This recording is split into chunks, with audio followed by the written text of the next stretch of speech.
नमस्कार प्यारे साथियों। हम पढ़ रहे थे हिंदी भाषा के बारे में। हमारे जो फर्स्ट ग्रेड और सेकंड ग्रेड दोनों में ही 5-5 क्वेश्चन आते हैं, जो बहुत ही सीमित टॉपिक है, छोटा सा टॉपिक है और उसको 5% कवर करता है।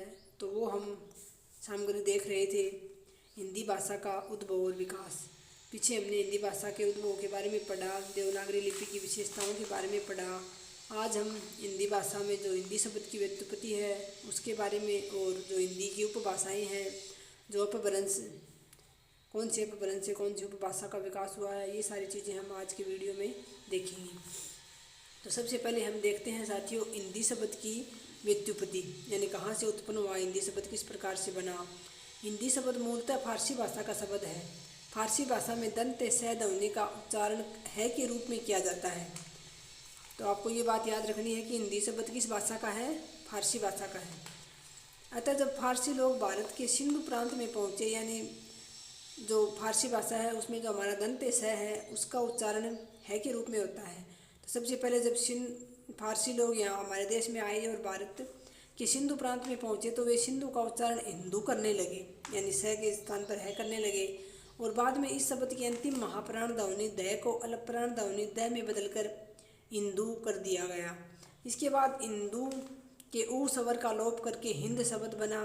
फिर इस शब्द के संबंधवाचक इक प्रत्यय, इस शब्द में संबंधवाचक इक प्रत्यय जोड़कर हिंदी शब्द बनाया गया और अंत में क ध्वनि को हटाकर केवल हिंदी शब्द बोला जाने लगा। तो ये हिंदी शब्द की व्युत्पत्ति हुई है इस प्रकार से, जैसे पहले सिंधु, फिर सिंधु का हिंदू हुआ, फिर द का, पहले तो यहाँ तो स का है था, फिर यहाँ हिंदू बन गया, फिर द का द बन गया, फिर ऊ की मात्रा हटा दी हिंद, फिर इक प्रत्यय जोड़ दिया तो हिंदीक, उसके बाद लास्ट में जाके हिंदी बनाया। ये प्रारंभ में हिंदी शब्द के दो अर्थकरण किए जाते थे। एक तो हिंद देश के लोग, यानी हिंद देश के लोगों के लिए भी, जो फारसी लोग आए थे वो हिंद देश के लोगों के लिए भी हिंदी शब्द का प्रयोग करते थे, और भाषा के लिए दोनों के लिए ही, हिंद देश की भाषा और हिंद देश के लोगों के लिए दोनों के लिए हिंदी शब्द का प्रयोग करते थे।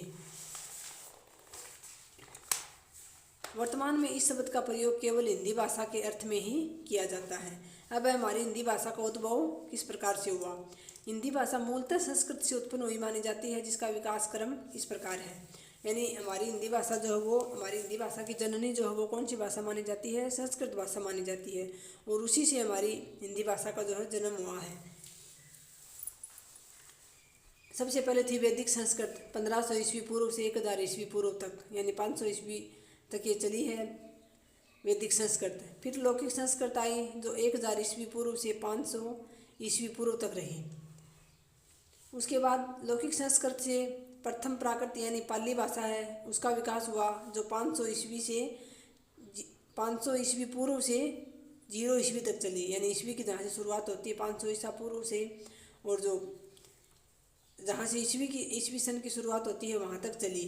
जो बौद्ध धर्म ग्रंथों की भाषा है, जो बौद्ध काल में कौन सी भाषा चलती थी, पाली चलती थी, जिसको प्रथम प्राकृत भी कहा जाता है। 500 ईसा पूर्व से और 0 ईस्वी तक, यानी जहाँ से ईस्वी सन की शुरुआत होती है वहाँ तक चली। उसके बाद प्रथम प्राकृत के बाद आए द्वितीय प्राकृत, जो शुद्ध प्राकृत भी कहलाई, जो ईस्वी सन की शुरुआत से लेकर 500 ईस्वी तक चली, जो जैन धर्म और शिलालेखों की भाषा थी। यानी जैन धर्म में प्राकृत भाषा में लिखा जाता था, जबकि बौद्ध धर्म के जो ग्रंथ है वो पाली भाषा में हैं। तो जैन धर्म और शिलालेखों की भाषा थी द्वितीय प्राकृत यानी शुद्ध प्राकृत। फिर है तृतीय प्राकृत यानी अपभ्रंश, 500 ईस्वी से 1000 ईस्वी तक तृतीय प्राकृत यानी अपभ्रंश आई, और अपभ्रंश के बाद आधुनिक भारतीय आर्य भाषा जो हिंदी है वो 1000 ईस्वी के आसपास उसका विकास हो गया था, और जो अब तक चल रही है। तो ये जो चार्ट है आपको याद रखना है। वैदिक संस्कृत 1500 ईसा पूर्व से 1000 ईसा पूर्व तक, और लौकिक संस्कृत फिर 1000 ईसा पूर्व से 500 ईसा पूर्व तक। प्रथम प्राकृत यानी पाली 500 ईसा पूर्व से ईस्वी सन तक, जहाँ ईस्वी सन की शुरुआत होती है वहाँ तक। फिर द्वितीय प्राकृत यानी शुद्ध प्राकृत ईस्वी सन की शुरुआत से लेकर 500 ईस्वी तक, जो जैन धर्म की प्रमुख भाषा थी। तृतीय प्राकृत अपभ्रंश है वो 500 ईस्वी से 1000 ईस्वी तक चली। आधुनिक भारतीय आर्य भाषा हिंदी 1000 ईस्वी से अब तक। प्रारंभ में अपभ्रंश भाषा से हिंदी का विकास हुआ। उस समय में अपभ्रंश एवं हिंदी का मिला जुला रूप प्रयोग में आता था, और ये अपभ्रंश मिश्रित हिंदी कई नामों से पुकारी गई। यानी शुरुआत में जब अपभ्रंश से हिंदी पूर्णतः अलग नहीं हुई थी, अपभ्रंश और हिंदी का मिला जुला रूप देखा जाता था, उसको कई विद्वानों ने कई नामों अलग अलग नामों से पुकारा है और इनमें से अक्सर प्रश्न भी आता है, कई बार आया है। तो ये चार्ट आपको याद रखना है। ये पीछे वाला और नाम है, लेकिन प्रथम प्राकृत पाली शुद्ध प्राकृत ये यहाँ से लेकर फिर कौन सी सन से हमारी अपभ्रंश आई, अपभ्रंश जो वो थी, और उसके अपभ्रंश के बाद किस सन में यानी कौन सी ईस्वी से जो है हमारी शुद्ध भाषा हिंदी का प्रयोग होने लगा था। तो जो अपभ्रंश मिश्रित हिंदी बोली जाती थी उसको बोलाशंकर व्यास जो है उन्होंने उस मिश्रित भाषा को अवहट भाषा कहा था। आचार्य शुक्ल ने इसे प्राकृता भाष कहा था, यानी पूर्णतः हिंदी नहीं बनी थी, प्राकृत का अभी तक उसमें आभास हो रहा था। तो इस मिली जुली भाषा को बोलाशंकर व्यास ने अवहट और आचार्य शुक्ल ने प्राकृता भाष हिंदी कहा।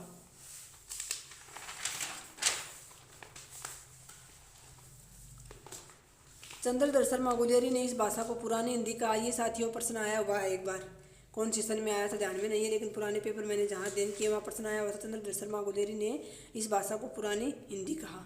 उसके बाद ये हमारी जो जिस प्रकार से हमारी हिंदी भाषा आई है, जैसे सबसे पहले वैदिक संस्कृत थी, उसके बाद लौकिक संस्कृत के बाद पाली, फिर प्राकृत, फिर अपभ्रंश, फिर अवहट और फिर हिंदी। ये आपको अच्छे से याद रखने हैं।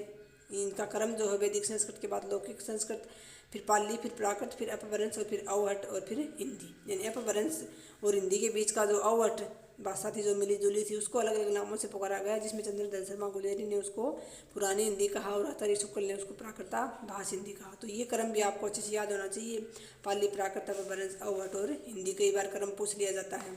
अब है अपभ्रंशों से भाषा व बोली का विकास किस प्रकार से हुआ। तो विविध अपभ्रंशों से हिंदी की बोलियों व उपभाषाओं का विकास हुआ है। तो साथियों इसमें हमारी जो हिंदी भाषा की 5 प्रमुख उपभाषाएं हैं, पश्चिमी हिंदी है, राजस्थानी है, पूर्वी हिंदी है, बिहारी है और एक पहाड़ी है। ये 5 जो हमारी हिंदी भाषा की उपभाषाएं हैं, इन्हीं का हमें याद रखना है कौन से अपभ्रंश से इनका विकास हुआ, बाकी के हमें याद नहीं रखनी है। तो हमारी जो सबसे विस्तृत क्षेत्र में जो बोली जाने वाली है पश्चिमी हिंदी, वो शोरसेनी अपभ्रंश से विकसित हुई है और इसमें कई पर बोलियाँ आ जाती हैं, जैसे आकार बहुल बोलियाँ आती हैं, इसमें खड़ी आकार बहुल बोलियाँ हैं, इसमें खड़ी बोली और बांगरू जो हरियाणवी भी बोली जाती है और खड़ी बोली को कोरवी भी कहा जाता है। ये आकार बहुल बोलियाँ, आकार बहुल का मतलब होता है साथियों जिसके लास्ट में ए का उच्चारण ज़्यादा होता है, और कुछ है ओकार बहुल बोलियाँ जिसमें कन्नौजी, ब्रज और बुंदेली आती हैं। तो ये 5 की 5 जो हैं ये हमारी पश्चिमी हिंदी की बोलियाँ हैं। तो ये पश्चिमी हिंदी जैसे शोरसेनी अपभ्रंश से हुआ है। उसके बाद राजस्थानी है, उसका भी शोरसेनी अपभ्रंश से ही विकास हुआ है। यानी अपभ्रंश का मतलब जिस प्रकार से बाद में हिंदी आई है, पहले अपभ्रंश था। तो कौन से अपभ्रंश से अपभ्रंश के भी अलग अलग भाग थे, उपभाग थे, उनसे कौन से अपभ्रंश से हमारी हिंदी की जो 5 उपभाषाएँ हैं वो कौन सी बनी हैं, ये आपको याद रखना है। तो शोरसेनी अपभ्रंश से 2 बनी है, पश्चिमी हिंदी और राजस्थानी। तो राजस्थानी की बोली आपको पता ही है, मारवाड़ी, ढूंढाड़ी, मेवाती, मालवी। और इसमें शोरसेनी उपभ्रंश से गुजराती भी है, लेकिन गुजराती हमारी हिंदी भाषा की उपभाषाओं में शामिल नहीं है, बाकी हमें याद करने की कोई आवश्यकता नहीं है। फिर अर्धमागधी अपभ्रंश था, उससे हमारी पूर्वी हिंदी का विकास हुआ, जिसमें अवधी, बघेली, छत्तीसगढ़ी, ABC ये 3 जो हैं पूर्वी हिंदी की बोलियां हैं। तो पूर्वी हिंदी, फिर उसके बाद बिहारी है, उसका जो विकास हुआ वो मागधी अपभ्रंश से हुआ, जैसे भोजपुरी, मगध, मैथिली, बाकी के भी ये हुए हैं, लेकिन हमें सिर्फ जो हमारी 5 हिंदी की उपभाषाएं हैं उन्हीं को याद रखना है। तो शोरसेनी अपभ्रंश से पश्चिमी हिंदी और राजस्थानी का विकास हुआ, अर्धमागधी अपभ्रंश से पूर्वी हिंदी का विकास हुआ और मागधी अपभ्रंश से बिहारी का विकास हुआ। फिर ये मराठी का हुआ, राजद अपभ्रंश हुआ, के कई पे सच्ची में याद नहीं रखनी। फिर हमें एक अपभ्रंश और याद रखना है, खस अपभ्रंश, जिससे पहाड़ी जो हमारी हिंदी की उपभाषा है उसका विकास हुआ। इसमें मध्यवर्ती पहाड़ी में बोली जाती है गढ़वाली, कुमायूनी, पश्चिमी पहाड़ी में और नेपाली, ये इसकी बोलियां हैं पहाड़ी की। लेकिन पहाड़ी जो उपभाषा है उसका अपभ्रंश है खस, और ये पीछे वाले आपको याद रखने हैं। शोरसेनी अपभ्रंश से पश्चिमी हिंदी और राजस्थानी का विकास हुआ, अर्धमागधी अपभ्रंश से पूर्वी हिंदी का और मागधी से बिहारी का। उसके बाद है डॉक्टर नगेंद्र एवं कुछ अन्य इतिहासकारों द्वारा इन उपभाषाओं में से केवल 5 उपभाषाओं और 18 बोलियों को हिंदी में स्वीकार किया गया। ये ही प्रश्न पूछा जा सकता है। यही सत्य है कि इतिहासकारों ने इन सारे के सारे अपभ्रंश और सारी सारी उपभाषाओं में से केवल 5 उपभाषाओं को और 18 बोलियों को हिंदी में स्वीकार किया है। तो ये आपको याद होनी चाहिए, पश्चिमी हिंदी में कौन कौन सी शामिल है, पूर्वी हिंदी में कौन सी शामिल है। ये जो इतने चार्ट है ये आपको बहुत अच्छी प्रकार से याद होना चाहिए। तो ये 2 उपभाषाओं के नाम हैं, पश्चिमी हिंदी, पूर्वी हिंदी, राजस्थानी, बिहारी और पहाड़ी। फिर पश्चिमी हिंदी में है खड़ी बोली, कन्नौजी, ब्रज, बांगरू और बुंदेली। 5 तो पश्चिमी हिंदी की बोलियां हैं। फिर पूर्वी हिंदी की 3 बोलियां हैं, अवधी, बघेली, छत्तीसगढ़ी। फिर राजस्थानी की 4 हैं, मारवाड़ी, मेवाती, मालवी, ढूंढाड़ी। बिहारी की 3 है, भोजपुरी, मगही, मैथिली। और फिर पहाड़ी की 4 हैं, गढ़वाली, कुमायूनी, पश्चिमी पहाड़ी। ये 3 ही हैं। तो 3 पहाड़ी की हो गई, 3 बिहारी की 6 और राजस्थानी की 4 हो गई 10 और पश्चिमी हिंदी की 5 थी 15 और पूर्वी हिंदी की 3 18। इस प्रकार से ये बोलियां हैं और 5 हमारी उपभाषाएं हैं। ये आपको अच्छी प्रकार से याद होना चाहिए। प्रश्न इसमें से आता है कौन सी जो उपभाषा है उसकी कौन कौन सी बोलियां हैं।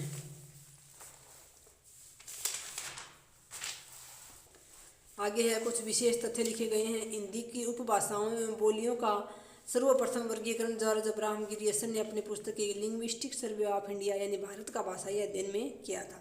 तो हिंदी की जो उपभाषाएं एवं बोलियां हैं इनका सर्वप्रथम विभाजन या वर्गीकरण जॉर्ज अब्राहम गिरियसन ने अपनी पुस्तक में किया था। ये आपको याद रहना चाहिए, जॉर्ज अब्राहम गिरियसन ने किया था। जिस पुस्तक का नाम भी आपको याद रहना चाहिए। भारतीय भाषाओं का दूसरा वर्गीकरण सुनीति कुमार चटर्जी यानी जो बांग्ला लेखक थे ने अपनी पुस्तक बांग्ला भाषा का उद्भव और विकास में किया था। सुनीति चटर्जी ने पहाड़ी उपभाषा को हिंदी की उपभाषा के रूप में स्वीकार नहीं किया था। उन्होंने 4 ही उपभाषाओं को स्वीकार किया था, हिंदी की उपभाषा के रूप में पहाड़ी को नहीं किया था। जबकि डॉक्टर नगेंद्र हैं, अब्राहम गिरियसन ने भी बाकी के विद्वानों ने पहाड़ी को भी हिंदी की उपभाषा में शामिल किया है। चटर्जी आज़ादी से पहले हिंदी भाषा का समर्थन करते थे, लेकिन आज़ादी के बाद हिंदी को राजभाषा बनाने का प्रश्न आया तो उन्होंने हिंदी का विरोध किया। ये एक तथ्य था। फिर है हिंदी भाषा का परिवार।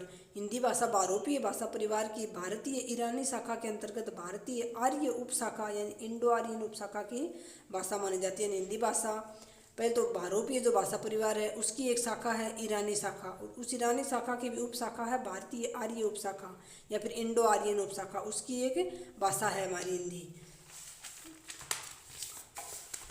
विश्व के कुल 12 भाषा परिवारों में से भारत में 4 प्रकार के भाषा परिवारों की बोलियां बोली जाती हैं। बहुरूपीय परिवार जिसमें 73% बोलियां जिसकी बोली जाती हैं, द्रविड़ परिवार की 25%, ऑस्ट्रिक परिवार की 1.3% और चीनी तिब्बती परिवार की 0.7%। ये जो भारतीय जो बाहर की जो भाषा है जैसे उनके कितनी प्रतिशत क्या बोली जाती है उसका वर्गीकरण किया गया है। ये लिखवाई हुई है, हालांकि यहाँ से कभी प्रश्न आता नहीं है। उच्चारण के आधार पर विश्व की समस्त भाषाओं को 2 भागों में विभाजित किया गया है। ये ऐसे लिखवा रखा है तो मैं आपको बता रही हूँ, बाकी यहाँ से कोई प्रश्न आता नहीं है। प्रश्न आने वाली सामग्री ये नहीं है, प्रश्न आने वाली मैंने आपको पीछे बता दी है। शतम वर्ग संस्कृत के शतम 100 यानी शब्द के आधार पर इस शब्द का निर्माण किया गया है। इस वर्ग में प्रमुख भाषाएं हैं आर्मीनी, ईरानी, अल्बीनी, बाल्टिकी, स्लोविकी, भारतीय। एक है केंटुम वर्ग। इसमें अंग्रेजी के कंट्री यानी 100 शब्द के आधार पर इस शब्द का निर्माण किया गया है। और इस वर्ग में शामिल भाषाएं हैं ग्रीक, जर्मन, इटालिक, इती, तोकाटकी। तो ये हमारे कोई काम की सामग्री नहीं है, ऐसे ही लिखवा रखा था ये, तो मैंने ये आपको बता दिया है। जो हमारे याद करने वाली चीज़ें थी वो मैंने आपको पीछे बताई हैं। ये जो पूरी की पूरी है याद करने वाली अपभ्रंश से संबंधित हमारी जो भाषाएँ हैं, बोलियाँ हैं, और ये सारी की सारी जो 5 उपभाषा और इसके 18 बोलियाँ आपको याद होनी चाहिए। और हमारे जो पीछे हमने पढ़ा था जो देवनागरी लिपि की विशेषताएं हैं वो आपको अच्छे से याद होनी चाहिए। तो साथियों इसी प्रकार से अपना रिवीजन करते रहिए और अपनी तैयारी में लगातार आप लगे रहिए। वीडियो देखने के लिए आपका बहुत बहुत धन्यवाद। जय हिंद, जय भारत।